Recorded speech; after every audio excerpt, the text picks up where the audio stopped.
আসসালামু আলাইকুম। আমরা সকালে আসবো, আবার এখন রাত্রে এসেছি। আসলে লিচু বাগান পাহারা দিতে হয়, কারণ অনেকে আছে লিচু পেরে নিয়ে যায়, এই জন্যই পাহারা দেওয়ার ব্যবস্থা। আসসালামু আলাইকুম। তো এই যে দেখতে পাচ্ছেন আমাদের সোনারগাঁ লিচু, আসলে ওই পাহারা দিতে হয় না কেন, ওই জাল দেওয়া থাকে দূরে থেকে, এখানে কিন্তু পাহারা দিতে হয়। এই যে রাত্রে করে দেখতে পাচ্ছেন, মাশাল্লাহ। এবার ওই যে গরমের কারণে ফলন হয়েছে অনেক, মানে ছোট হয়েছে বা সমস্যা হয়েছে। এই যে কত নিচে, মাশাল্লাহ। এই যে আবার ছবি একটু ধরেন তো ভাই, ভাই একটু ধরে না। এই যে আমি ট্রেনে দাঁড়াই লিচুর সামনে, এই যে দেখতে পাচ্ছেন লিচু রাত্রে করে আমরা দেখতে আসছি, দেখা যায়। মাশাআল্লাহ, মাশাআল্লাহ।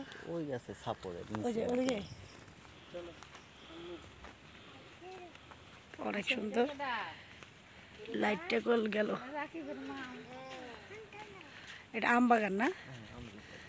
সকালে কইছি ফজর নামাজ পড়ে আইসা পরে করবো।